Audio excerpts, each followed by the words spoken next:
Hello, it's Erai Beckmann here, your host for thefutureofhealthnow.com. The purpose of our site is to give you privileged access to some of the world's greatest doctors, scientists, and thought leaders, helping you to live the healthiest life possible. And today we have the honor of speaking with Rich Roll. He is an Ultraman endurance athlete who only started training recently in his early 40s. And the best part is that he's a vegan. I didn't even know it was possible to compete at those levels as a vegan. He's really caught the whole world by storm. I'm really excited for us to have this in-person interview for you here in Kauai. Enjoy. And today we're here and we have the honor of speaking with Rich Roll. Hi everybody. I didn't bring my medical degree with me. That's okay. All right? That's okay. Just this time. All right. Just this time. Rich is a very, very fascinating man. His book recently came out. It's entitled Finding Ultra. Okay, I'll put a link to it in Amazon for you in this post. And I really do encourage any of you that feel inclined to take a look at it, to read it. It's absolutely amazing. I just want to share with you a few of the notes I took down here for Rich's bio. And I'll give more of this information below in the post in detail, so you can read much more on him. But Rich he's a wellness advocate on behalf of predominantly plant-based nutrition. The one thing that I'm going to share with you at the end totally surprised me when I learned this about Rich. But he's an entertainment attorney. He's a husband and father of 4 children, who I think I've met almost all 4 of them so far. Yeah, I think so. Yeah. Running around wild around here. Beautiful, beautiful kids. Rich's book, Finding Ultra, was just released this past summer.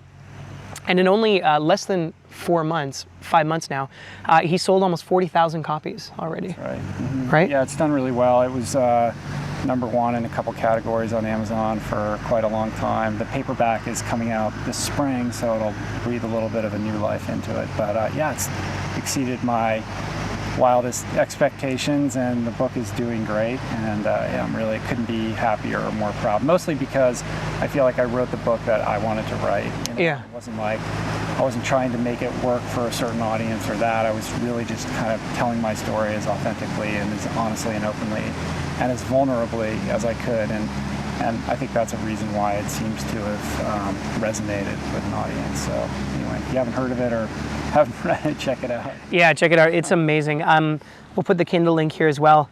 Now, this is also really cool. Rich just recently started his very own podcast, which is called The Rich Roll Podcast. Such a creative name. Totally creative name.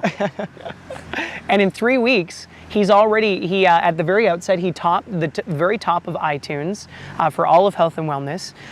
And right now, so far in 3 weeks, he's already received 65,000 downloads. And it's #4, as of last night, I checked it out, it was #4 overall for all of health and wellness, which is incredible. Like that, there are people that have been doing this for years that represent the top 3 positions. So clearly what Rich is doing is really resonating with a lot of people. And I want to share with you sort of what that is. So you can learn a lot more about this in his book, but when Rich was 39, he was pretty average, I would say pretty average guy. He was an entertainment lawyer, father. He wasn't in very good shape. He had a pretty typical diet. He ate fast food, ate pretty much whatever he wanted, kind of whenever he felt like it. He had a personal experience where he really wanted to change his physical well-being, if you will, you know? Expound on that. We can expand. We can expand. Yeah. Yeah. So, yeah, that's exactly right. I mean, I'm 46 years old right now. I had been a swimmer in college, so I had a background as an athlete. Mm-hmm. But, you know, when college was over, that was the end of my athletic career and kind of anything sort of physically aspirational. So my life became about, you know, climbing the corporate ladder. I went to law school, you know, getting the best law firm job, getting on the partnership track, and, you know, there's more layers to the story. There's a battle with drug and alcohol addiction that's in there as well, and we can talk about that if you want. But in a nutshell, really, you know, I was sort of pursuing and leading the kind of typical American male, you know, lifestyle and pursuit throughout my 20s and 30s, just trying to get ahead in the world and kind of putting into action all of those things that we're taught as kids, like, get good grades, get into the best school that you can get into the best college, and then it's about the best job, and then it's about moving upwards and what's your salary, and ooh, that car just came out, and kind of accumulating the kind of trappings and possessions that come along with that. And I really kind of played that game. I played that game well, and by all accounts, really from an outsider's perspective, you could say, oh, he's fulfilled the American dream. Yeah. I met my wife, we had kids, we built this beautiful home in Malibu Canyon, and I was an entertainment lawyer, as you mentioned. And so it all looked right, everything kind of looked good.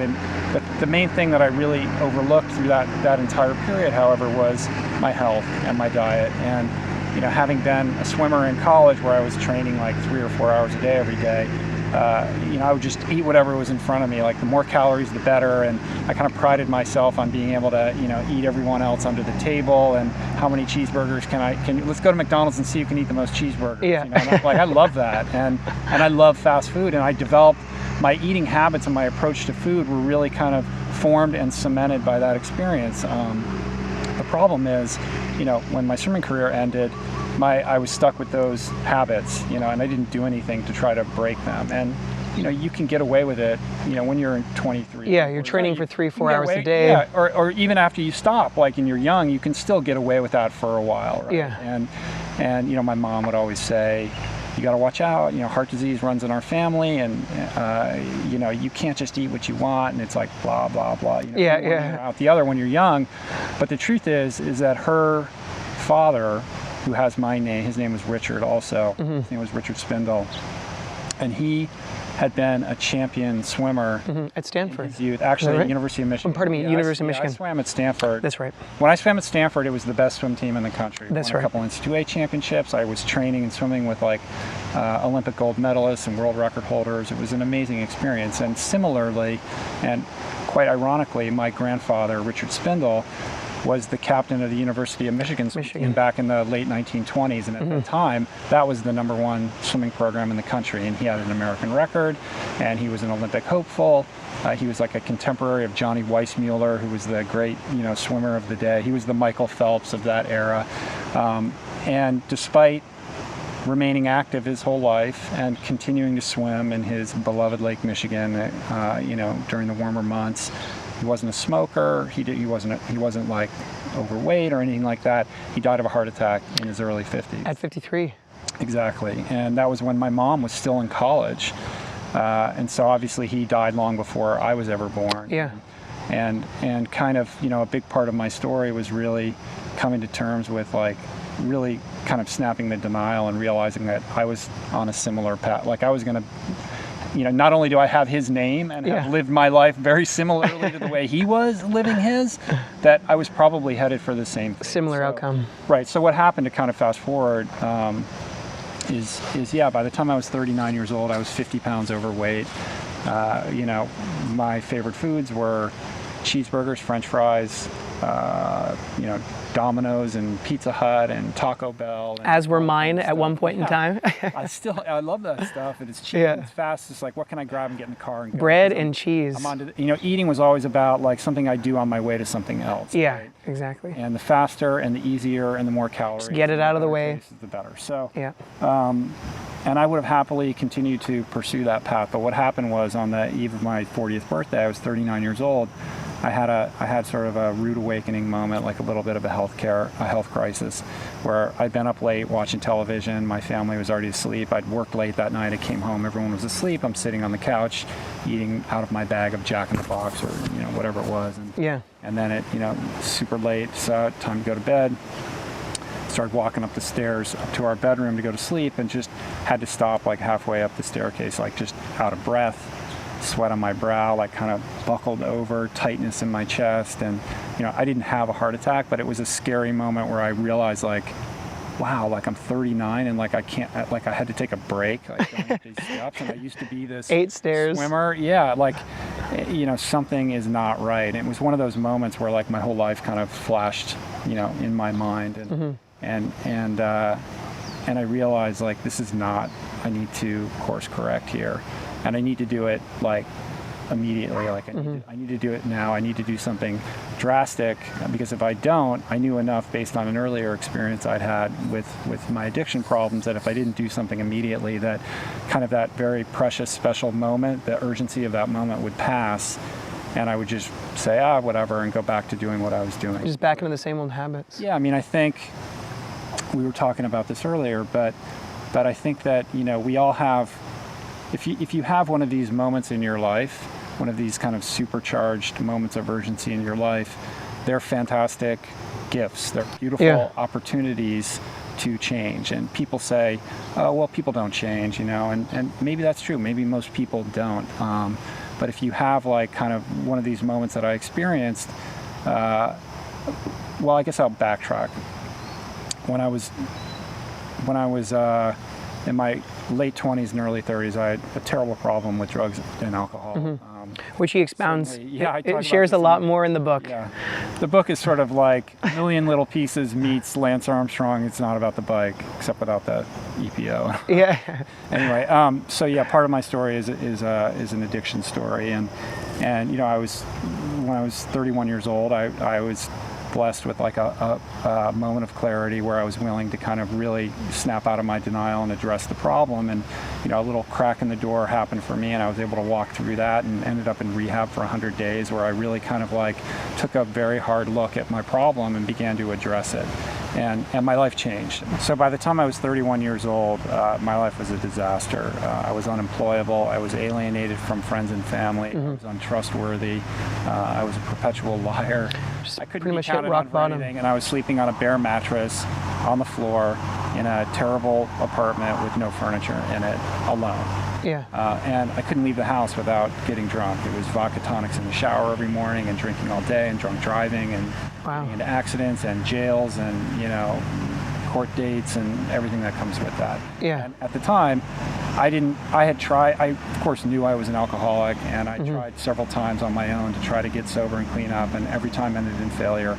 And I thought, I'm just going to die a slow, desperate life of being a lonely alcoholic. And I was able to, through the grace of God and the help of some other people, come to terms with the problem, walk through a crack in the door and go to rehab and get sober, and my life changed completely. Like my life is a complete miracle as a result of that one moment in time where I had the willingness to do something different, to kind of set aside my preconceived notions, surrender myself completely to this problem, and entertain a new possibility, a new perspective, a new way of living, etc. And so when I was fast forwarding to that moment on the staircase, when I had that kind of, my life flashing before my eyes moment, and was realizing like I'm not on a good path, I realized that this was yet again like another moment. Another one of those really profound moments that had happened. Yeah. And I knew that I could change if I grabbed on. If you took a hold of that moment. The same way that I did before. So it was like a blessing to be able to recognize that, because I know if I just sort of blew it off or came up with some excuse for, why that happened and written it off, that maybe my life would be completely different. There might have been no going back. So the one thing that Rich's book is very profound. His life story is incredible, and what he's done since this moment that he's talking to you about is really profound, and we're going to get into that right away. But that's one of the things I wanted to share, really just want to highlight here for everyone watching, or if you're listening in to this. All of us are at different points in our health goals. All of us have different things that we want to achieve. Some of us, it's more energy. Some of us, it's losing weight. Others, it's living with lifelong vitality. But I think it's a really profound moment. I myself had that moment at an earlier age, but I'd reached a point where I wasn't experiencing mentally, physically, what I felt I wanted to or I needed for my own health and wellness. And I really had a profound moment like that, and I just decided to take advantage of it. And so for you, if you're listening or if you're watching this, just pay attention to that. It doesn't have to be a moment where you can't walk it up 16 stairs on your way to your room to go to bed. But if you have anything like that, just I love the fact that Rich is not only, he saw it, but he took advantage of it and he ran with it quite literally. Well, I think the point is that, you know, for me and my experiences, I had to like experience like a certain level of pain in order to get me to change. Like pain is the motivator to change. Really. I wish it weren't all the time. The point is you don't have to suffer that in order to change, because the power to change resides within all of us all the time. It takes a commitment and it takes a follow through, and there's a certain kind of, you know, intensity, at least in the early stages, about, you know, kind of creating momentum around that. But you know, you can change. You do have the power to change, and you do not have to sort of, you know, continue along the status quo of whatever you're doing if it's not serving you. So on that note, continuing along the status quo, so you were 39 when you made sort of this decision. Why don't you tell everyone who's watching and listening to this what you did after that? So what I did was I decided I needed to change my diet. You know, that was the first thing.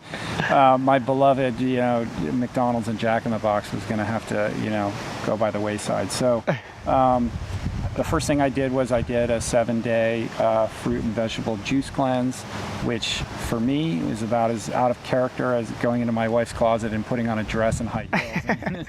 I am not the kind, you know, I'm like a very, you know, logic-based, science-based guy.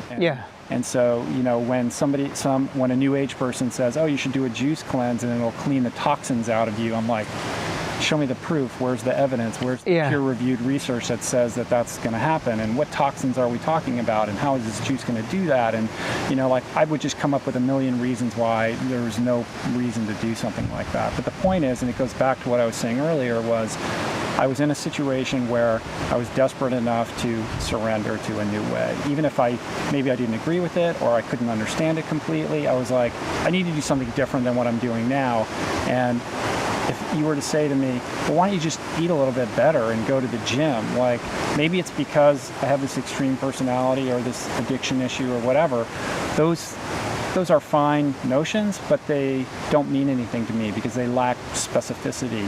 They're just general platitudes. They're not, you know, a roadmap for action. Mm-hmm. So maybe I'd eat a little bit better or go to the gym for a little bit, but I knew that I would devolve quickly into my old patterns. Like, I needed something I could really latch onto that was concrete and black and white. And so the juice cleanse was really my first, you know, kind of stab at that. And I did it with very low expectations. Just, all right, I'll try this because what I'm doing is not working.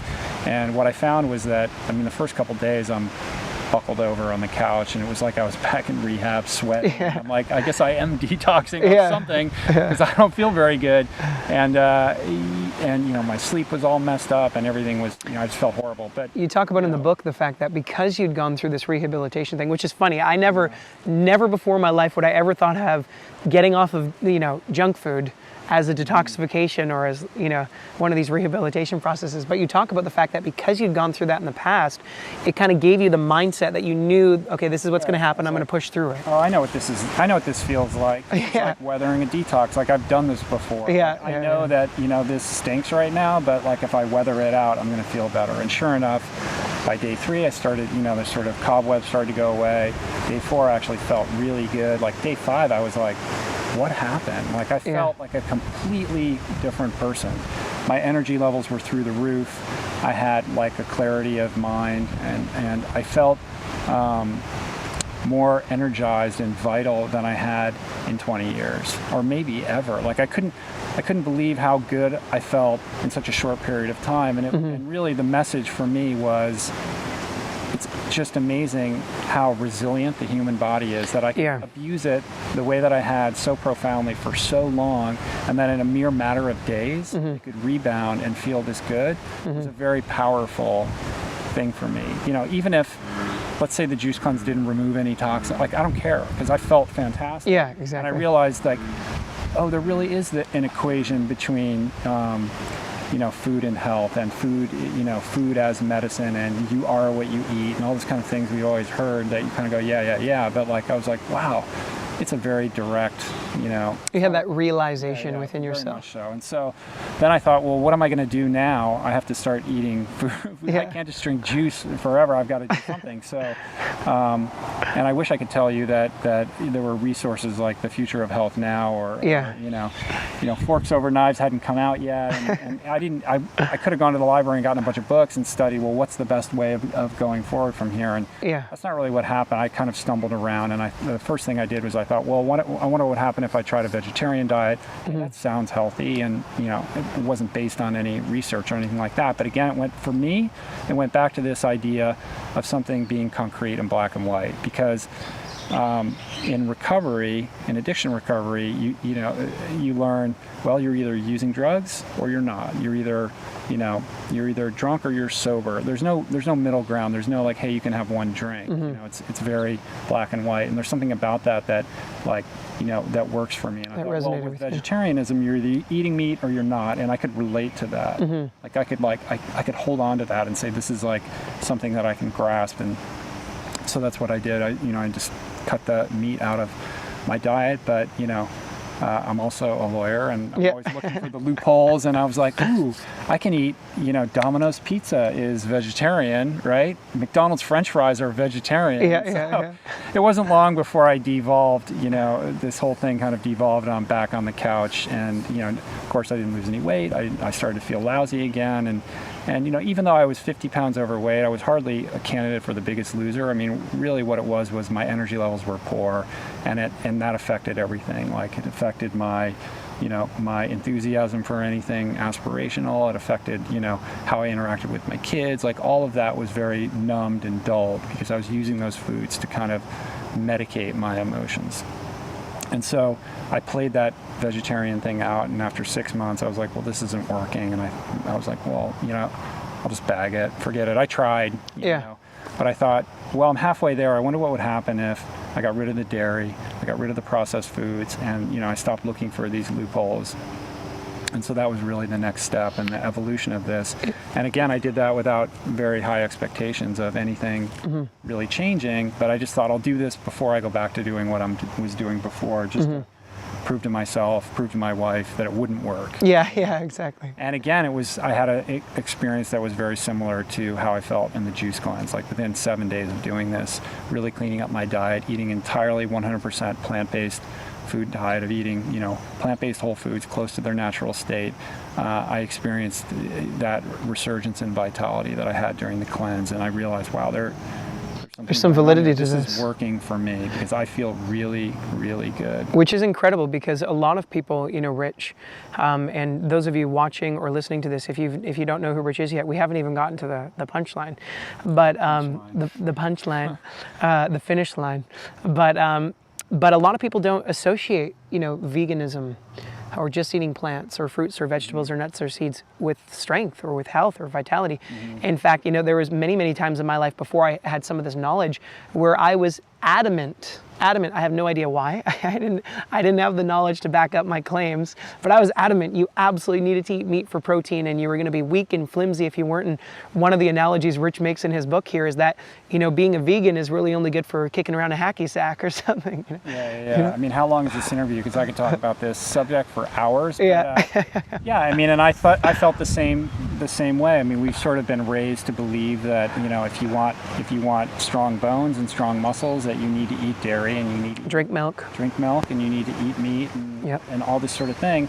And really, what I've learned, in the 6-7 years that I've been doing this, is that a lot of that is, they're falsehoods, and a lot of it is perpetrated, and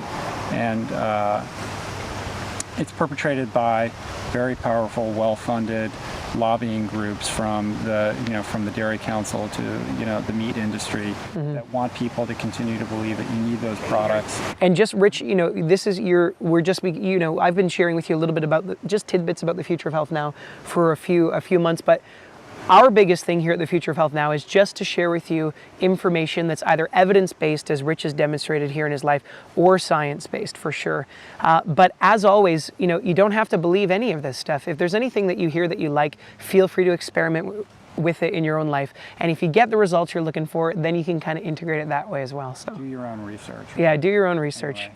Be critical. Yes, for yourself. Yeah, in my experience, you know, we've all grown up with this message pounded into our minds, you know, from the food pyramid that we were taught when we were kids in school, all the way through adulthood.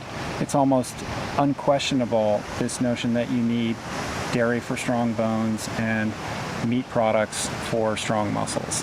And to even question that is anathema. And certainly when I embarked on this plant-based nutrition experiment, at the time I had no aspirations of becoming an athlete again. I just wanted to feel better and have the energy level to participate in my children's lives, you know, at an optimal level. That was really all I wanted. I wanted to lose a little bit of weight, feel better, and stick around for a couple more years. It had nothing to do with athletic performance. And you know, at that time I was like, well, yeah, I mean, you know, everyone says you need milk for calcium and you need meat for strong muscles, and I don't know, I feel pretty good. Like, I'm going to just play this out for a while and see.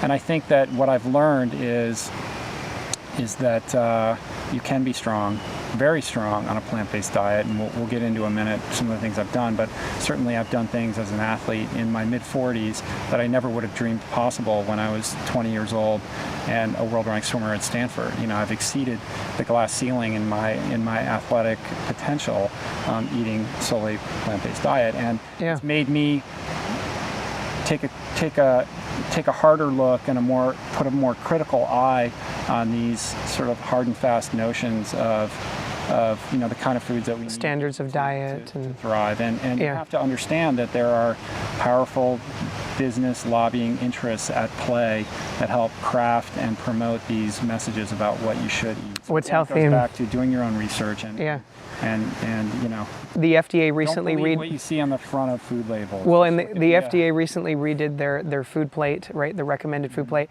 Harvard changed theirs and tried to one up, but essentially nothing had really changed. There's still grains, there's still dairy, there's still meat. Harvard at least put water on there, like drinking water, and they put it's really tremendous. But so this is a great thing to experiment with. So let's talk about the evidence supporting this experiment in your own life for you. So what did you go on to do? You started training. So you went for a run. It was really profound for you initially. So what happened was, being new to this plant-based way of eating, I suddenly had all this extra energy, and my body was like a live wire, literally. Like, I needed to do something just to burn off all this extra energy that I suddenly was experiencing.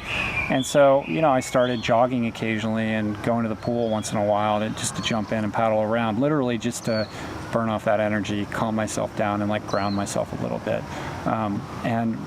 But I was enjoying it. Like, I started doing a little. Because you always feel good, right? And that was a big part of who I was as a kid. You know, I kind of got lost in adulthood, and you know, it's part of kind of the spiritual journey, really, of kind of reconnecting with, you know, who you are in a more authentic way.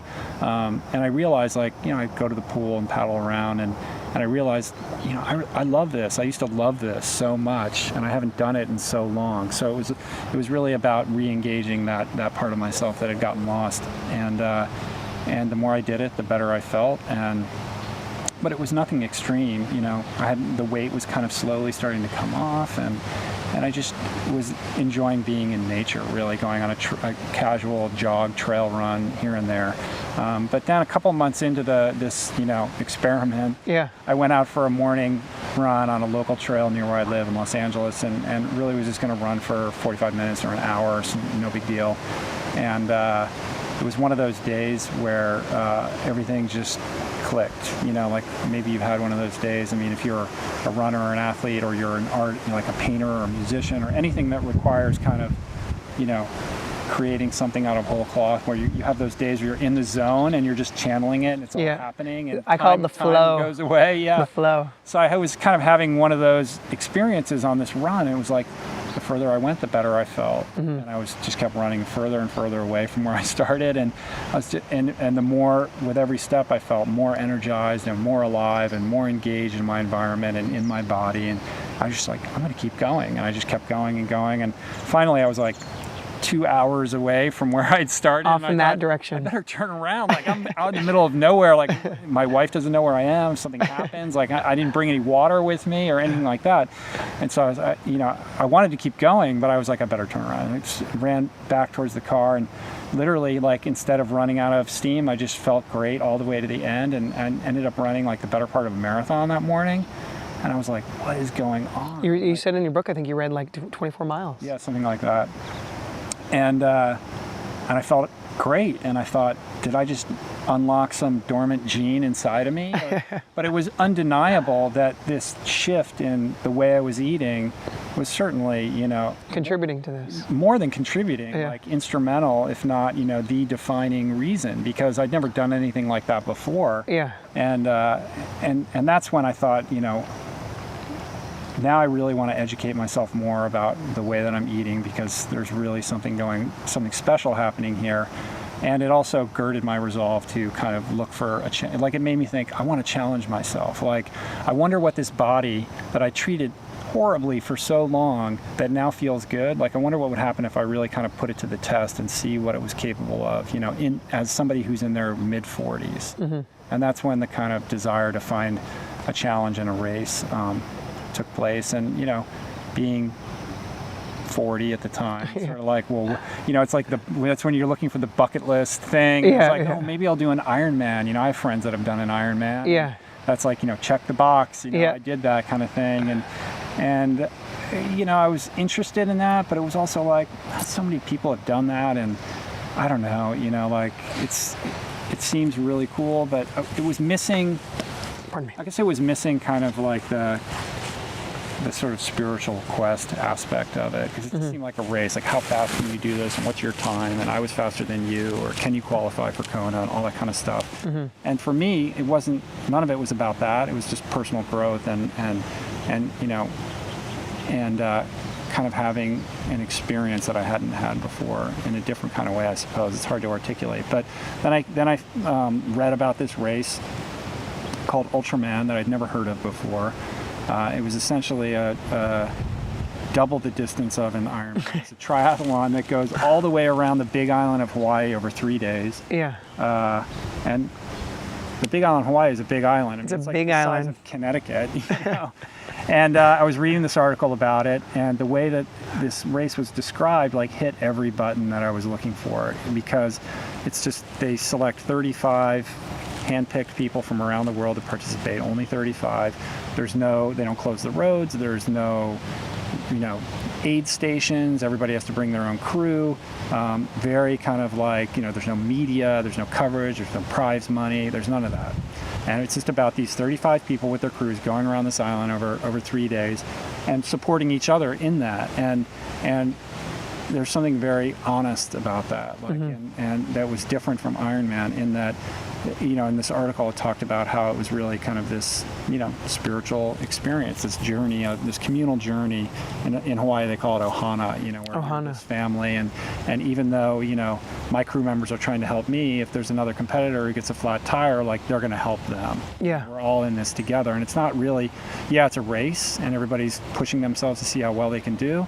But at the end of the day, it's less about who's winning and who's on the podium than it is about making sure all 35 of us, safely traverse this massive, piece of land and get to the other side intact. And when I read about it, I was like, that's it. That's the one thing I'm going to do, which is insane. So from 39 up, being able to walk up 8 stairs before being winded, and now is 40, he's thinking about doing one of the most intense adventure, like, long distance races. It's ludicrous thinking back in the world that I had the gall to even consider that would be possible. So can you tell some of the specs from the event, just so we know, because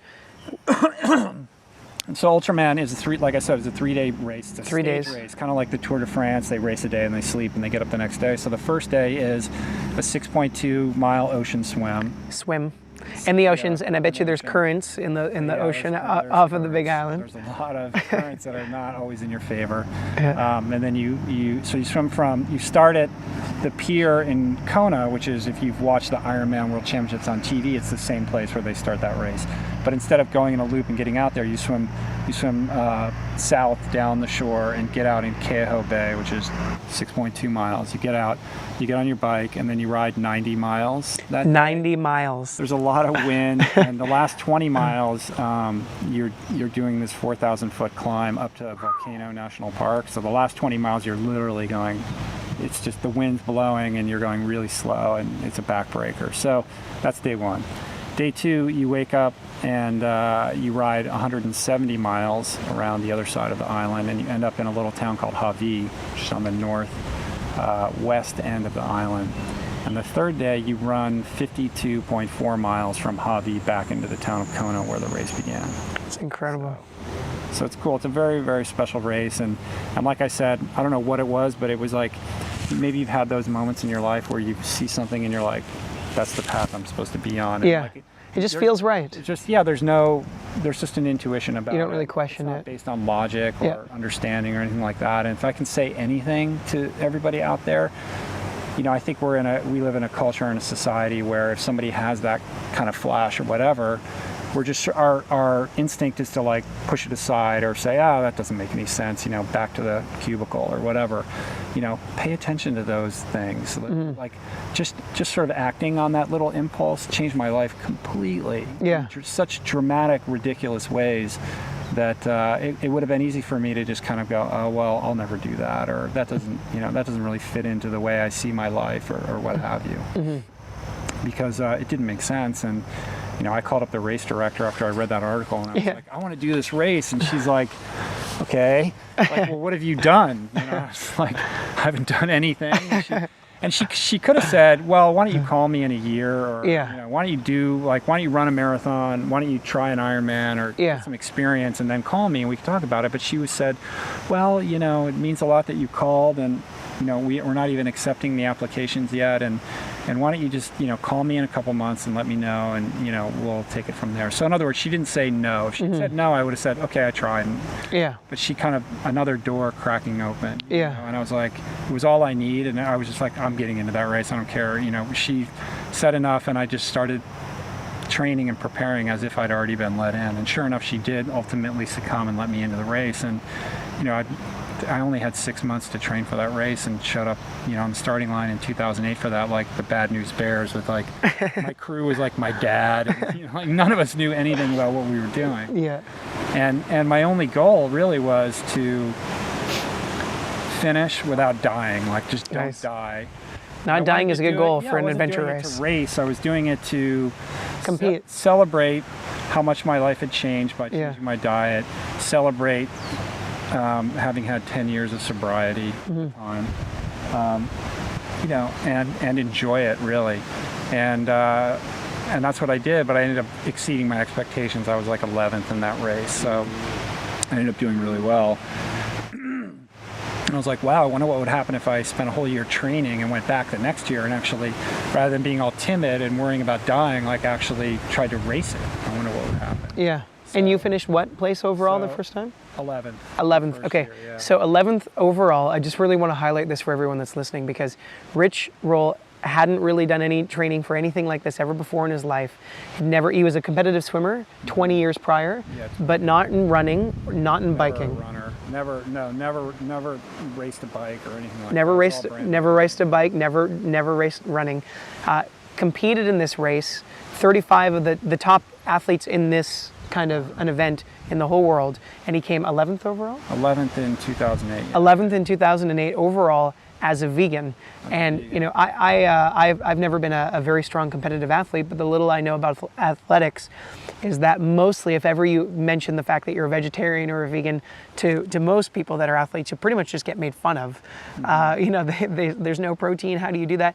11th overall. So this is a real testimony. I think you're onto something here. At this point, you're proving it. There's some evidence behind this. Right. And I think what I've learned along the way is that there's plenty of protein in plants, and some plants are higher in protein than others. But if you're eating a well-rounded, variety of plant-based foods, you are going to meet your protein needs, no matter whether you're a sedentary person or you're training 20 to 25 hours a week, which is what I was doing. And I was continuing to get stronger, leaner, faster, more powerful, all of those things on eating just plants. The second thing is And I think this is sort of a secret weapon kind of advantage of eating a plant-based diet that I don't think enough attention is paid to. As an athlete, the key thing that you're always looking for and trying to do is maximize your recovery time. Yes. Because you train, but what we don't think about enough is that you make those gains and those strides and improvements in the period of time in between your training sessions. In that resting period, and if you can expedite the period of time it takes to repair your body from one training session to the next by eating foods high in antioxidants, by eating foods that are anti-inflammatory, then you are going to be able to train harder, pack more training sessions into a shorter period of time, and that extrapolated over a period of a season or a year, that will result in performance gains. And when you're eating a plant-based diet, it's very alkaline forming, and what that means is it's anti-inflammatory, and it's also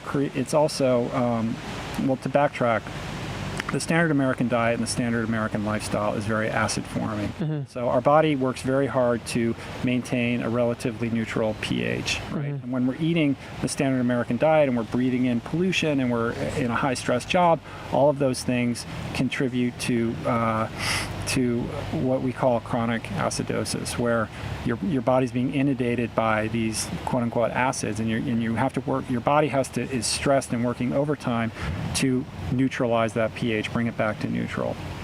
And when you're in this acidic kind of environment, that's an environment that's rife for getting sick, for congenital disease. People that are always sick all the time or whatever. A lot of it can be linked to inflammatory foods that promote inflammation, and acid forming, foods that have an acid forming impact on your blood pH. So when you're eating a plant-based diet, it's very alkaline forming, and this is so it's easier on your body. It's easier on your body. It is, it helps keep your immune system strong, so you're not getting sick and losing training for that. I found that it expedites the amount of time it takes my body to recover in between workouts. So it's pretty good advantage if you're training for something like an Ultraman. Yeah, so it's not like people say, well, you did it despite being a vegan or eating this vegan diet, and I'm like, no, actually, like that was a contributing factor in my success, and I wholeheartedly believe that. Yeah, and since then, Rich went on to compete again in 2009. Is that correct? Yeah, so I went back to that race in 2009. And after the first day, I had a 10-minute lead on the field. I was winning the race. Day one, he was in the lead by 10 minutes, which is, in a sport like that, the little I know is that's like a year. It's like people win those races by seconds and sometimes minutes. Is that correct? Crazy experience, because literally from 100 yards into the swim, I took the lead, and I didn't see any other competitor the entire day. Wow. I was just looking behind me the whole time. When are they going to catch me? When is that riding up the volcano at the end going, I remember somebody's going to pass me any minute. I know it. Like, I don't deserve to be in your up book, front, you talk about this Brazilian gentleman. You're like, I just expect him to be coming up and just racing ahead of me. I kept looking back every minute going, where is he? He's coming. And I won the first day by 10 minutes, which was huge. Unbelievable, like the highlight of my, athletic career. And unfortunately, the second day, 35 miles into the 170-mile bike, I crashed my bike, broke my pedal, and banged, my knee was all swollen. I sheared all the skin off my shoulder, and it was on a section of road where they don't allow the crew vehicles to traverse, so I had to kind of slowly get up and pedal like a mile on one leg to the end. With one pedal? This road with one pedal. Yeah. Right? Blood everywhere. It's raining out. And I thought that, my race is over. I can't do this on one pedal, and my knee's all swollen, and just, forget it. And during that, this is kind of important, I think, is during that kind of 1 mile, period, I'm just getting used to the idea that, like, I don't have to finish this thing. I can gracefully bow out of this race. And nobody's going to bat an eyebrow. And I was like, I can go to the beach later. Yeah. Like, you're talking about the sheets at the hotel room. You're already getting ready. He was already getting ready to go back to the hotel, thinking about how comfortable the sheets were going to be. And talking about how there's switches that could flick. Like a switch got flicked where I was mentally done. I was done with this race. And I get to the end of the road, and I see my wife, and she's like, it's going to be okay. And I was like, let's just pack the bike in the car and get out of here. And a crew member for another athlete came up and looked at my bike, and he's like, what kind of pedal was that? I told him, and he disappeared, and he came back a minute later with a brand new pedal, the exact same pedal that I needed. He grabbed my bike, he put the pedal on, he's like, "You're not done, you got to finish it. You get back on your bike and finish this thing." 170 mile. You don't understand, like, I'm done. Like, I've already given up. I gave up a mile ago. You didn't know. Everybody passed me. I'm now way behind, and I can barely move my knee. And that's got to be pretty mentally daunting, right? Knowing that it comes down to very small margins. To like try to get your head back in the game after like checking out like that and being in physical pain. I don't know how I did it. I crashed my bike here in Kauai a couple of weeks ago, and it wasn't nearly as bad as that crash. And I remember thinking after I went down and I landed on the pavement, I was like, how did I do that in Ultraman and get back on my bike? Because anyway, so much adrenaline's probably. Yeah, there's a lot of adrenaline, and I think, so for me then, I kind of soldiered through that day as best I could, and I was able to get through the double marathon run the next day and ended up getting 6th overall in the race. It's incredible. And people say, well, so I ended up salvaging it. And like, you could potentially have won. Like, it's up in the air, but I don't know. But people say, like, aren't you upset? Like, do you think you could have won? Do you think you could have been on the podium? And for me, it doesn't matter. I have to remember, like, all I think about is that first time I read that article about that race, and what attracted me to it was the sort of personal journey of doing it.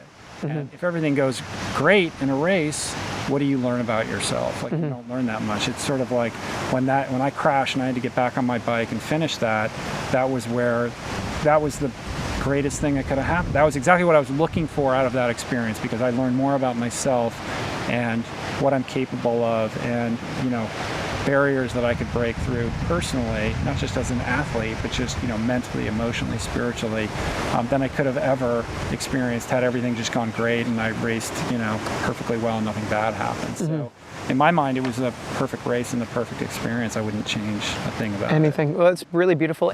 So Rich, having shared with us this story, it's really an inspirational story for me, Rich. Thank you very much. I've always thought about maybe doing an Ironman. I'm not sure about an Ultraman, but I don't even really run right now. If I could even just accomplish... I didn't either. You're young. If I could even just accomplish an Ironman, I would be really grateful, or even a marathon. But it's a very inspirational story. We hear at the Future of Health Now, in many of these interviews, we need to incorporate more fruits, more plants, more vegetables. We've never yet had anyone on to date that shows us that we can do these things and achieve such great feats of physical, mental endurance and stamina. But Rich, I just really wanted to thank you very much for being here. Thanks for everything that you're doing to help the lives of myself and all of our viewers and all of our listeners to live happier, healthier lives now and well into the future. Thanks. And if I could just leave the viewers with one thought. Yes, please do. This is not about being perfect, and I think like the idea of eating a plant-based diet is intimidating to people because they think if they fall off the wagon or it's too hard or whatever. And I think that it's important for people to like let go of that. It's not about a label. It's not about like, ooh, I'm a vegan or I'm not a vegan or anything like that. Just eat more plants. Just eat more whole foods, plant-based foods close to their natural state. Incorporate more of that into your life, into your daily habit, and like pay attention to how you feel. Yeah, that's good advice. We could all stand to benefit from that. So thank you very much for watching or listening to this. Once again, my name is Erai Beckmann, and we were here with Rich Roll from richroll.com. Is that correct? Richroll.com. Richroll.com, the Rich Roll podcast. And thank you very much once again for listening and watching. This is the Future of Health Now. Thanks, Erai. You're welcome. Good to be here. Yeah. Cool.